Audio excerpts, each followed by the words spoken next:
Hi, j'espère que vous allez bien. On se retrouve aujourd'hui parce que j'ai passé une commande chez Beauty Bay et je voulais vous présenter ce que j'avais reçu. Alors, ce qu'il faut savoir, c'est que j'avais commandé la palette que je vous mets juste ici. Sauf que quand j'ai payé, je n'ai pas fait gaffe. Et en fait elle était plus dispo. Donc j'ai un petit peu le démon parce que je voulais faire un make-up avec cette palette, mais au final je ne pourrais pas. Du coup je me suis servi de la palette Otrera que vous voyez juste derrière moi pour faire ce make-up que vous verrez vendredi si vous avez envie. Du coup n'hésitez pas à activer la petite cloche de notification si cette vidéo vous intéresse. Je vous laisse avec la suite.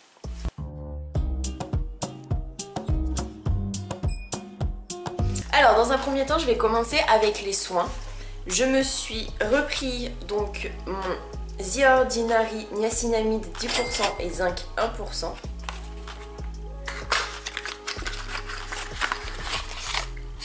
Qui se présente comme ceci. Du coup j'ai pris un 60 ml comme je fais d'habitude parce que concrètement vu la quantité que j'utilise tous les matins je préfère.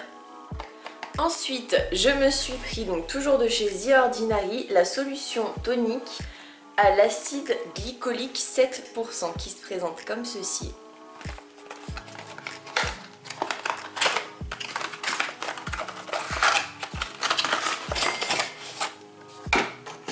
Et qui est comme ceci. Donc ça c'est à utiliser le soir une fois que le visage a été nettoyé. Apparemment il faut y mettre sur un coton et y appliquer sur le visage avant de faire les soins.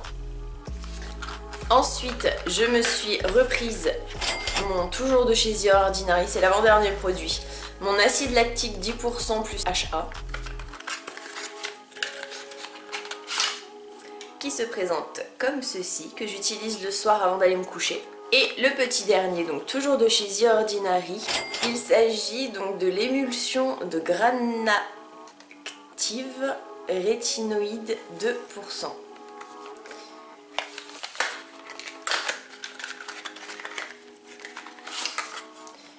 Se présente comme ceci. Alors, je sais pas du tout comment c'est. Ah oui, d'accord. Et ça, on est censé le mettre le soir après le sérum, l'acide lactique. Voilà pour les soins. Ensuite, j'ai pris quelques petits trucs make-up. Je me suis pris le Blur Stick Matte de chez Beauty Bay, donc qui se présente comme ceci. Sur le site de Beauty Bay, j'avais déjà pris un blur stick, mais c'était celui de chez Révolution Pro. C'était celui-ci. Sauf que le problème que j'ai avec celui-ci, c'est tout simplement qu'en fait, il est teinté, il est coloré. Du coup, quand je l'applique sur ma peau, ça fait un effet lisse, il n'y a pas de souci là-dessus, il n'y a pas spécialement d'odeur.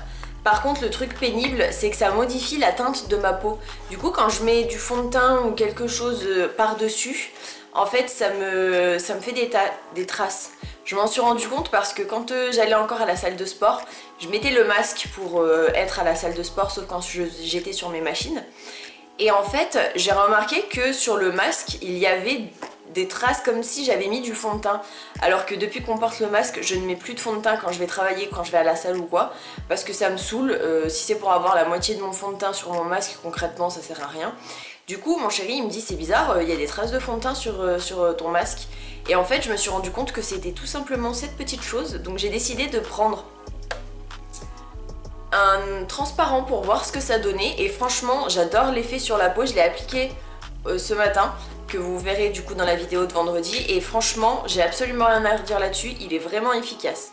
Ensuite je me suis prise la Révolution Translucent Loose Setting Powder qui se présente comme ceci. Bon elle est un petit peu sale avec la ring light, c'est un peu compliqué, mais en gros c'est une poudre transparente qui se présente comme ceci. Donc là il y a le petit tamis que j'ai laissé, vous voyez le petit R en principe. Et dedans par contre le pot il est énorme parce qu'il y a 13 grammes si je dis pas de bêtises. Ouais c'est ça, il y a 13 grammes comparé à mon autre poudre Révolution où il y a 6 ou 7 grammes je crois, quelque chose comme ça. Franchement le packaging il est vraiment énorme. Alors je l'ai utilisé aussi sur le make-up que j'ai actuellement. Et au niveau de la poudre elle est hyper volatile. Alors moi je n'ai pas de houppette, du coup je l'applique au pinceau. Pas vraiment le top, mais ça fait plutôt bien l'affaire si vraiment vous n'avez pas de houppette. Ensuite, vu que je cherche un effet mat pour ma peau, vu que j'ai une peau à tendance grasse, je me suis pris le Révolution Matte Fix Oil Control Fixing Spray qui se présente comme ceci, que j'ai pareil aussi appliqué sur mon visage actuellement. Et j'ai l'impression que c'est un bon, je vais pas dire un dupe, mais ça me fait un peu penser à la brume Urban Decay. Et franchement, moi je l'adore. Elle sent une petite odeur, je saurais pas vous dire de quoi parce que j'arrive pas à identifier ce que c'est. Mais ça sent une petite odeur agréable et franchement, je l'ai essayé une fois hier en complément du blur stick pour aller travailler. Je l'ai utilisé le matin, sachant que je l'ai appliqué, ça devait être 9h du mat, 8h30, 9h du mat. Je suis rentrée à la maison. Enfin, je suis allée faire mon service le matin, donc j'ai fait 4 heures le matin, j'ai eu ma pause et j'ai refait mon service du soir, 4 heures le soir. Et en rentrant à la maison, ma peau n'avait pas du tout, mais alors quand je dis pas du tout, c'est vraiment pas du tout de sébum. C'est comme si je n'avais pas eu de sébum de toute la journée. Alors que j'ai juste repoudré un tout petit peu avant d'aller rebosser à 5 heures, histoire de rematifier un petit peu. Mais franchement, quand je dis poudrer, c'est vraiment... j'ai absolument quasiment rien utilisé quoi. J'ai juste trempé mon pinceau dans la poudre et j'ai appliqué sur l'ensemble du visage. J'ai pas fait la dose comme j'ai fait actuellement. Et franchement, au niveau de l'excès de sébum, je trouve ça juste super. Le complément des deux, moi franchement, si vous avez la peau grasse, je vous le conseille vraiment. Et pour finir, je me suis pris le gloss, le lip gloss de chez Beauty Bay en teinte Candy, qui se présente comme ceci. J'ai essayé de prendre quelque chose qui a la même teinte à peu près que mes lèvres. Et je suis contente parce que c'est le cas.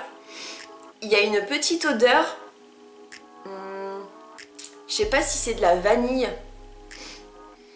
ou de la noix de coco. Peut-être un petit mélange des deux, je ne sais pas. Mais en tout cas, ça sent super super bon. Et le gloss, il est magnifique. Enfin franchement... j'ai absolument rien à redire, il est juste sublime. Ça fait vraiment... un peu, ça fait vraiment la couleur de mes lèvres, mais en un peu plus... pulpé, on va dire ça comme ça. Et franchement, je trouve ça juste magnifique. Et voilà, j'ai pas acheté grand chose cette fois-ci. Malheureusement, j'aurais vraiment voulu vous partager la palette. C'est la Wilderness palette de chez Beauty Bay. Alors franchement, j'aurais trop voulu vous faire des swatchs pour faire un make-up pour la vidéo d'après, mais au final je n'ai pas pu. J'espère pouvoir la commander la prochaine fois, mais en tout cas pour le moment elle est en rupture de stock.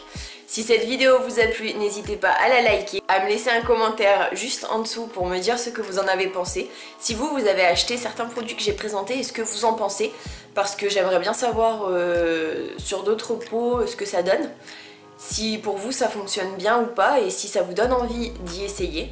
N'hésitez pas à vous abonner avec ma tête qui s'affichera juste ici et à regarder une précédente vidéo si vous avez un petit peu de temps qui s'afficheront ici et ici. Et moi je vous fais plein d'énormes bisous et je vous dis à vendredi pour voir comment j'ai réalisé ce make-up.